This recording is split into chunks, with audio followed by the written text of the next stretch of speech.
Maaaring maging bago na tampok ang glide bomb sa digmaan ng Russia sa Ukraine. 9. Naghahanda na ang sandatahang lakas ng Ukraine na lumaban gamit ang kanilang sariling glide bomb. Iniulat na isinagawa ng Ukraine ang isa sa kanilang unang naitalang pag-atake gamit ang mga Soviet-era high-explosive aerial bomb na binago gamit ang sariling gawang glide kit na kahalin tulad ng KAB bomb ng Russia. Ang tanong na ngayon, makakayanan ba ng Ukraine na mapigilan ito o magbubunsod pa ito ng higit pang pag-usad ng Russia? Noong Hunyo 25, sinubukan ng Ukraine ang una nitong sariling gawang glide bomb. Sa isang matapang na pagpapakita ng sariling talino, ang KB Medoid, isang makabagong kumpanyang depensa ng Ukraine, ay ginawang precision glide weapon ang isang 500 kilong Soviet-designed high-explosive aerial bomb. 500 bomb gamit ang sariling gawang KAB kit. Pinagsasama ng sistema ang pop-out na mga pakpak, global positioning system, aided na paggabay, at inertial navigation upang makapaghatid ng sandatang kayang umatake mula sa malayo. Nakamit na ng sistema ang 60 km na glide range mula sa mga pagsubok sa isang frontline Su-24 Panzer all-weather bomber. Dahil sa mabilis na pag-unlad ng teknolohiya, maaari nating asahan ang 80 at kahit 100 kilometrong pagbagsak sa malapit na hinaharap. Ang tagumpay na ito ay isang mahalagang technical at estratehikong pagbabago sa pamamagitan ng paglalagay ng precision glide kits sa mga bomba noong panahon ng Soviet. Ginagaya ng Ukraine ang estratehiya ng kanilang kalaban. Particular, ang UMPK ng Russia na gumagamit ng parehong high-explosive aerial bomb, 500 bomba na may katulad na wing kit gaya ng sistema ng Ukraine. Ang mga iyon ay nagdudulot ng matinding pinsala sa Ukraine. Simula pa noong unang bahagi ng 2023, tinatarget ang mga ospital, paaralan at tirahan na may matinding epekto. Paano nga ba napunta ang Ukraine mula sa paghingi ng Joint Direct Attack Munition hanggang sa paggawa ng sarili nilang bersyon na nagkakahalaga ng 25,000 bawat isa, alamin natin. Ang katumbas ng Ukraine sa UMPK sa ngayon ay iba't ibang sandatang kanluranin tulad ng American Joint Direct Attack Munition ER French Armament Air-Sol Modular Hammer o ang mas maliit na guided bomb unit, 30 small diameter bomb na Amerikano rin. Mas mahal ang mga sandatang ito kaysa sa KAB kit na ginagawa ng Ukraine at kakaunti lang ang supply. Ang KAB ay kahawig ng UMPK pero may kakaibang estilong Ukrainian. Sa loob, ang KAB ay may mga guidance electronics at navigation na gawa mismo sa Ukraine. May mga pakpak itong maaring ikabit sa ilang minuto. Disenyo para sa mabilisang paggamit sa labanan. Kahit may ilang bahagi na inaangkat, tulad ng satellite receivers ng KAB na matibay laban sa electronic warfare, ang pinakaubod ng sistema ay sariling gawa ng bansa. Isinagawa ang mga pagsubok habang lumilipad ng pantay ang Su-24 Fencer, kung saan dumausdos ng eksakto ang KAB papunta sa target na nasa humigit kumulang 60 kilometro ang layo. Ayon sa mga kanluraning analista, isa sa mga balakid sa pagpapatupad ay ang kakulangan ng mga eroplanong maghahatid ng sandata. Ngunit habang mas mababa sa 20 Su-24 lamang ang kasalukuyang ginagamit ng Ukraine, malamang na maaaring ikabit din ang high-explosive aerial bomb. 500 mismo sa iba pang eroplanong Ruso, tulad ng Su-25 at Su-27 na mas marami ang Ukraine. Ayon sa mga developer, natutugunan nito ang mga pangangailangan ng militar sa ngayon. Pinipilit nilang palawakin ang abot nito na naglalayong umabot ng 80 kilometro sa malapit na hinaharap, na may theoretical na saklaw na 100 kilometro mula sa 10 km na taas ng pagbagsak sa tinatayang Uahisa, .2 m na halos katumbas ng $25,000 bawat isa. Ang CAB ay magiging mas mura kaysa sa mga Western glide munitions tulad ng JADAM Air na nagkakahalaga ng humigit kumulang 35,000 kasama ang extended range kit at mas mura pa kaysa sa AISM Hammer na umaabot sa napakalaking €164,000 o halos $200,000 ng United States. Ang paggamit ng Ukrainian Air Force ng halos 100 guided bombs bawat araw ay ginagawang malakas na kandidato ang KAB para sa malawakang produksyon upang makatipid. Ang pag-unlad na ito ay mahalaga dahil sa kakayahan nitong palakihin o scale. Kasalukuyang tumatanggap ang Ukraine ng Western Precision Guidance Glide Kits ngunit hindi sapat ang supply para matugunan ang demand. Dahil sa pangangailangan ng Ukraine ng maraming guided bombs araw-araw, makatuwiran lang na gamitin nila ulit ang mga lumang sandatang Soviet na nakaimbak at hindi nagagamit. Lalo't mahigpit at delikado ang himpapawid sa pagitan ng Russia at Ukraine para sa tradisyonal na pagbagsak ng mga bomba. Ang KAB ang perpektong sagot dahil nagbibigay ito sa mga bomber at attack aircraft ng Ukraine ng kakayahang maghulog ng bomba mula sa ligtas na distansya. Katulad ng iba pang mga teknolohikal na inobasyon ng Ukraine sa digmaan, ito ay isang abot-kayang modular kit na pumupuno sa kakulangan ng supply at nagbibigay kapangyarihan sa Ukraine na maglunsad ng mga mapaminsalang sistema ng sandata na mura at epektibo. Sa halip na umasa sa mga dayuhang donor, ang compatibility ay isang malaking bentahe. Ang KAB ay iniakma para sa mga eroplanong panahon ng Soviet na marami ang Ukrainian Armed Forces na ginagamit pa rin, ngunit hindi masyadong nagagamit dahil sa dami ng kalaban sa himpapawid malapit sa mga frontline. Pinapayagan doon ng glide bombs ang mga piloto na ihulog ang kanilang mga pampasabog, lumiko at umatras mula sa malayo. Mahalaga ang distansyang iyon laban sa mga advanced na sistema tulad ng Pantsir S-1. Bagamat ang mga piloto ng Ukranya ay mananatiling nasa panganib ng pag-atake mula sa mga mas malalayong abot na sistema tulad ng S-300 o S-400. Gayunpaman, ang 60 hanggang 100 kilometro ay malawak na lugar at dapat magbigay sa mga piloto ng mas mataas na posibilidad ng kaligtasan sa mga misyon. At bagamat ang S-300 at S-400 ay napakadelikado, marami na ang nawasak ng mga drone ng Ukranya o ng pag-atake mula sa lupa. Ang pagpapalipad ng KAB gamit ang pondo mula sa crowdsourced na kawanggawa ay sumisimbolo sa paraan ng Ukranya sa digmaan. Nagpapahiwatig ito ng mas malalim na kwento. Natigil ang tulong ng Estados Unidos sa Ukranya noong Marso ng 2025. Bagamat tumaas ang paggastos ng mga kaalyado sa Europa para mapunan ang kakulangan, nakasalalay pa rin ang pagtulong sa Ukranya sa kanluran batay sa pampulitika at pandaigdigang sitwasyon. Tuwing pinag-uusapan namin ang mga tagumpay ng Ukranya sa depensa, nililimitahan ng mga algorithm ang pagkalat ng balita. Kung naniniwala kang mahalaga ito, i-like at mag-subscribe na. Ang isang pindot ay nakakatulong para mas maraming tao ang makakita ng mga nangyayaring inobasyon.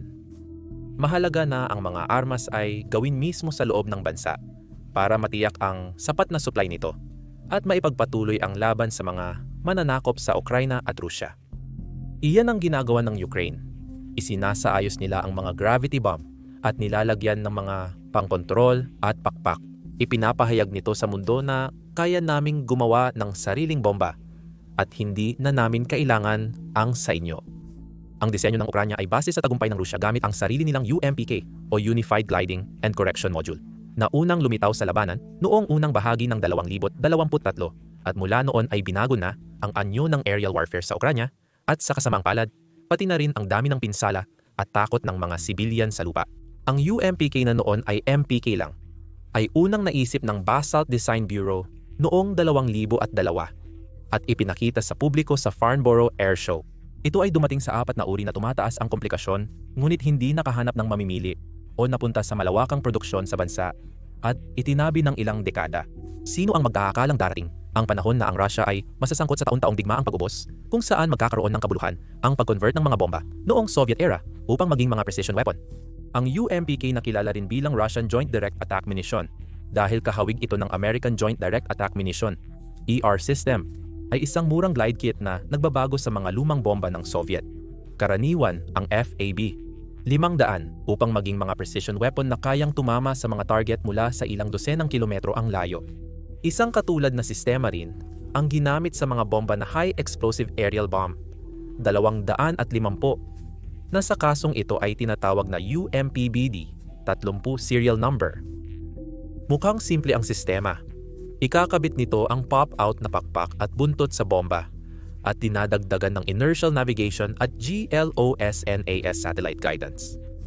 Ang mga advanced na version ngayon ay gumagamit ng Smart Navigation Control at Cometa M, isang upgraded na guidance suite na may maraming antena para labanan ang jamming bilang tugon sa tumataas na kakayahan ng Ukraine sa electronic warfare. Ayon kay Yuri Ignat, tagapagsalita ng Ukrainian Air Force, simula noong huli ng Marso 2023 ginamit na ng Russian military ang mga binagong aerial bomb na may warhead na tumitimbang ng 500 kilo Malaki ang naging epekto nito sa labanan mula noon. Sa pamamagitan ng pag-upgrade ng libu-libong mga lumang bombang ito, napalakas ng Russia ang kanilang mga frontline aircraft tulad ng Su-34, Su-30SM at Su-35 upang makapagsagawa ng pag-atake mula 60 hanggang 70 kilometro ang layo. Depende sa taas at direksyon ng lipad habang inihuhulog ang bomba. Mula pa noong Setyembre ng 2023, naangkop na ang mga UMPK kit para sa dambuhalang High Explosive Aerial Bomb, 1,500 at High Explosive Aerial Bomb, 3,000 mga bala, na nagbibigay sa Russia ng kakayahang magsagawa ng malalaking airstrike nang hindi pumapasok sa mahigpit na binabantayang himpapawid ng Ukraine. Ang mga pag-ataking ito ay mahusay at magkapanahong isinasagawa. Sa unang bahagi ng 2024, tinatayang mahigit 130 glide bomb ang inilunsad ng Russia araw-araw. Umabot sa higit 3,500 pag-atake sa loob ng 10 linggo ayon sa mga opisyal ng Ukraine. Pinatag ng mga bomba ang mga trinsera at mga himpilan ng command. Nakakalungkot na inilunsad din ng Russia ang mga ito sa mga gusaling tirahan, ospital at paaralan na nagpapakita ng kanilang kawalan ng pakialam sa buhay ng mga sibilyan at infrastruktura. At ang pinsala ay kakilakilabot. Ayon sa Institute for the Study of War, ang High Explosive Aerial Bomb, 500 bomba ay may damage radius na 250 metro at kayang sirain ang isang buong gusali. Ang halaga ng UMPK para sa nagpapatuloy na makinang pandigma ng Russia ay ang pagiging abot-kaya at kakayahan nitong gumawa ng marami. Bawat kit ay nagkakahalaga ng 20,000 hanggang 25,000, maliit na halaga kumpara sa modernong cruise o ballistic missile. Kaya't mahalagang kagamitan ito sa matagalang labanan. Sinamantala ng Russia ang pagiging abot-kaya nito upang durugin ang mga lungsod at infrastruktura ng Ukraine sa digmaang pag-ubos laban sa mga mamamayang Ukrainian. Gayunpaman, may mga kakulangan pa rin ang sistema. Nakasalalay ang katumpakan nito sa tuloy-tuloy na gabay ng satellite. Kapag na-jamming o na-spoof ng signal ng mga Ukrainian, madalas magkamali ng daan-daang metro ang mga UMPK bomb.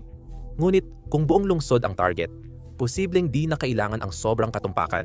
Naiulat ng mga Russian military blogger at Western analysts ang mga problema sa pagbukas ng pakpak, fuse, at hindi eksaktong pag-atake na nasasayang ang mga kargamento o aksidenteng tumama sa Russia. Noong Abril 2023, isang Su-34 ang aksidenteng nakahulog ng bombang may UMPK sa Belgorod, Russia. Ang pinaka-critical, ang mga UMPK ay walang terminal guidance systems tulad ng laser o radar sa huling sandali ng paglipad.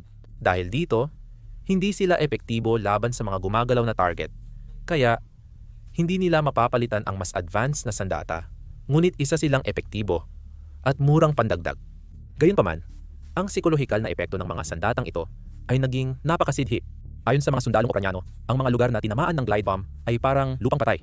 Ang mga baryo, paaralan, ospital, at buong mga komunidad ay naging mga hukay at sunog na pundasyon. Dumarating ang mga bomba ng walang babala, tahimik na dumudulas hanggang sa huling segundo, at halos walang pagkakataon ang mga sibilyan at sundalo na makareact. Maraming pag-atake, sinadyaman o hindi, ang tumama sa mga infrastruktura ng sibilyan na nagresulta sa pagkawasak ng dating masiglang mga lugar. Ang kakayahan ng UMPK system ng Russia na maglunsad ng mga eroplanong pandigma mula sa matataas na altitude ng walang hadlang ay naging sandata ng pagkawasak at takot sa harapan at likuran nito dahil limitado ang mga epektibong paraan para harangin ang mga bombang nasa ere. Nagsimula ng bumuo ang Ukraine ng mga kontrahakbang na partikular na layong harangin o pahinain ang mga Russian glide bomb, bagamat bago pa lang at umuunlad pa ang larangang ito. Isa sa pinaka-epektibong depensa sa ngayon ay ang electronic warfare. Regular na naglalagay ang mga unit ng Ukraine ng mga mobile jamming system tulad ng lokal na gawang Lima na nakakaistorbo sa mga Russian satellite navigation system. Sa pamamagitan ng pag-abala sa mga signal ng GLOS-NAS, nagiging sanhi ang mga jammer na ito na mawala sa direksyon ang mga UMPK guided bomb, kaya madalas ay hindi nila natatamaan ang mga target. Buong salbo ng mga bomba ang madalas hindi tumama sa target, kaya napipilitan ang puwersang Ruso na gumamit ng mas maraming bomba sa bawat target. Maliban sa jamming, sinusubukan na ang isang bagong henerasyon ng mga kagamitan para harapin ang mga glide bomb gamit ang kinetic na paraan. Ang mga artificial intelligence powered na early warning system ay binubuo para makilala ang mga bomba sa himpapawid gamit ang visual at acoustic na mga palatandaan sa real time. Mula doon, ipinapadala ang mga drone interceptor gaya ng Titan na gawa ng Alemanya. Ito ay mga unmanned aerial vehicle na kayang lumipad ng higit sa 250 km/h dinisenyo para bumangga sa paparating na mga bala o sumabog malapit dito, ginagabayan sa target gamit ang machine sight. Ang French startup na ATRID ay may drone na kayang gumawa ng mobile defense perimeter gamit ang ultrasonic detection para harangin ang mga paparating na bomba bago ito tumama sa mataong lugar o importanteng lokasyon. Bagaman ang mga teknolohiyang ito ay nasa development pa lang o sa kaso ng 5, maagang yugto pa, ipinapakita nito ang adaptability ng Ukraine sa mga nagbabagong banta. Kahit na ang mga bagong Russian UMPK unit ay may kasamang Cometa M navigation system na nagpapahirap sa 5 na i-jam ang mga ito. Ang frontline ngayon ay may pinaghalo ng tradisyonal na pagbabantay at umuunlad na teknolohiya na nagbubukas ng bagong kabanata sa air defense arms race. At hindi lang Ukraine ang interesadong bansa sa anti-access drone swarms. Noong Hunyo 28, naiulat na ang India ay gumagawa ng sariling defense drone swarm, kasama ang isang hindi pa pinangalanang pribadong kumpanya. Ang drone swarm ang direksyon ng hinaharap na digmaan at depensa na naging malinaw simula pa noong 2020 labanan sa Nagorno-Karabakh sa pagitan ng Armenia at Azerbaijan. Bagamat hindi eksaktong glide bomb, nakakatakot pa rin ang espesyal na ginawang Grom-E-1 ng Rusya. Ito ay natatanging hybrid missile at guided bomb, dinisenyo ng Tactical Missiles Corporation. Ang ka-38 na plataporma ng missile ay may mga pakpak, sariling makina, at gabay na satellite para makapag-atake mula sa malayo, na higit pa sa tradisyonal na glide bomb. May bigat na 574 na kilo at may kargang 315 kilong high explosive fragmentation warhead. Ang Grom-E ay mas mapanira kaysa sa UMPK. Nagsimula ang pagbuo nito noong 2015 nang una itong ipinakita sa Max Air Show ng Rusya at opisyal na ginamit sa mga sumunod na taon. Ang pangunahing katangian ng Grom-E-1 na nagkakaiba ito sa glide bomb ay ang propulsion nito. Pagkatapos ng pagbitaw, sa taas na hanggang 12 kilometro at bilis na hanggang Mach 1.5, isang booster ang nagpapalipad dito, kasunod ang sustainer motor na nagtutulak sa bomba/missile sa isang kurbadang landas ng paglipad. Kaya nito umabot ng 120 kilometrong distansya, halos doble ng abot ng mga glide bomb na walang sariling lakas. Sa mahinang kondisyon, katulad ng pagbitaw sa 5 kilometro, bumababa ang abot nito sa 3-5 kilometro. Ngunit naihahatid pa rin ang pampasabog na karga ng malayo sa depensa ng himpapawid ng Ukraine. Pinagsasama ng guidance suite nito ang Inertial Navigation System Glossless Satellite Navigation at hindi tulad ng mga option ng UKMP Terminal Seeker, maaring laser, radar, o infrared depende sa variant. Ang kakayahang iyon ay nagpapahintulot ng terminal corrections habang lumilipad para sa mas pinahusay na katumpakan. Kaya nito magbigay ng tibay at katumpakan na nagpapalabo sa hangganan ng guided bomb at cruise missile. Ang Grom-E-1 ay unang ginamit ng paunti-unti sa Donetsk, Ukraine noong Marso 2023 at muling ginamit sa mga pag-atake sa Kievka, Kherson, Kupiansk at lalo na sa mga residential district ng Kharkiv noong Agosto at Oktubre 2024. Bagamat bihira, ang paggamit nito ay madalas iniuugnay sa mga pag-atake sa mga paaralan, ospital, at infrastruktura ng sibilyan, na muling nagpapakita ng layunin ng Russia na maghasik ng takot sa mga inosenteng sibilyang nagsisikap magtrabaho at mamuhay. Ang limitadong paggamit ng I-1 ay dahil sa gastos at komplikadong proseso nito. Tinatayang ang bawat unit ng Grom-E-1 ay nagkakahalaga ng $150,000 hanggang $200,000 na mas mahal kumpara sa $25,000 na glide bomb kits na ikinakabit sa mga bombang gaya ng high explosive aerial bomb. Dahil limitado ang bilis ng paggawa nito, maingat at bihirang gamitin ng Russia, pinipili lamang ang mga target na magdudulot ng pinakamalaking pinsala at kaguluhan.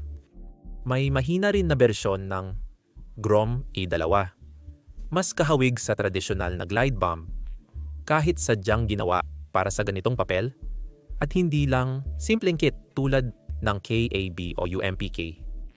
Gumagamit ito ng dalawang warhead, isa na may 315 kilo at isa pang 165 kilo. Kaya ang kabuuang bigat ay 480 kilo, halos kapareho ng 500 kilong binagong high explosive aerial bomb.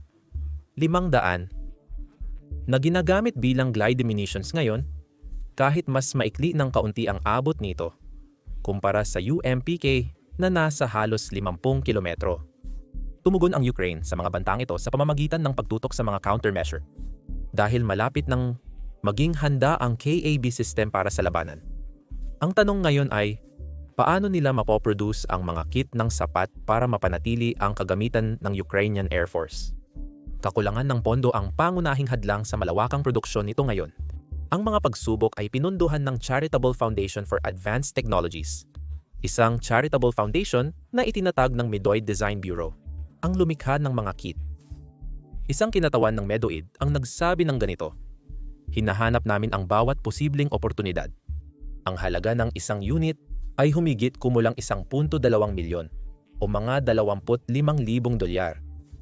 Sa kasalukuyan, masasabing ang kakulangan sa pondo ang pangunahing dahilan kung bakit hindi pa natatapos ang proyekto at hindi pa ito ganap na nagsisimula.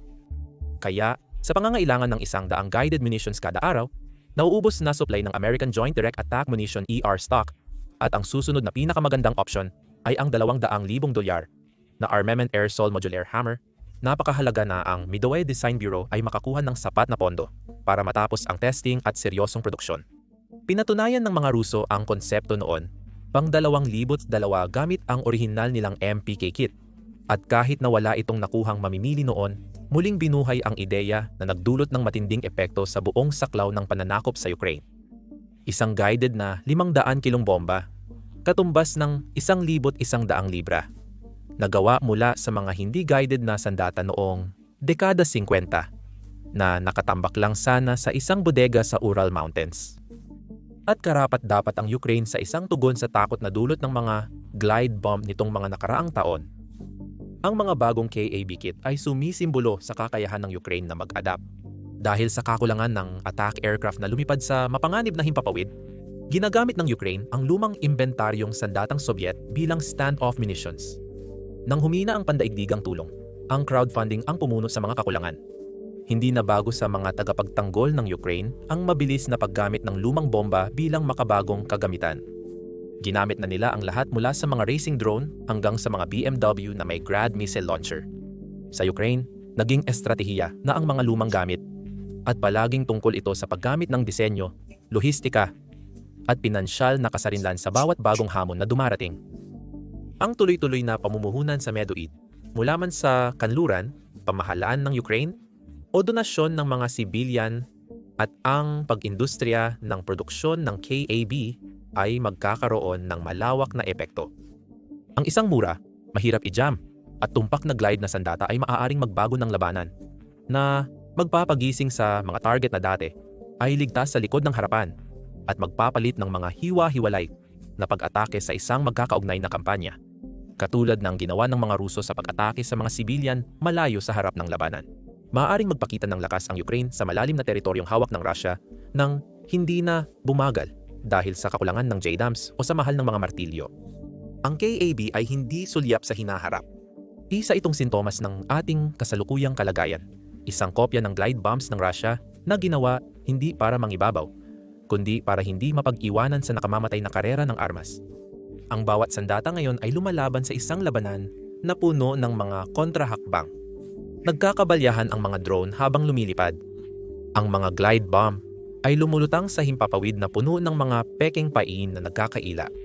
Maging ang mga puno sa Ukraine ay may nakasabit na mga hibla ng fiber optic wire, mga bakas ng digmaan kung saan bawat kilos ay may katapat at wala ng epektibo sa matagal na panahon. Ang pagiging tumpak ay hindi na bentahe.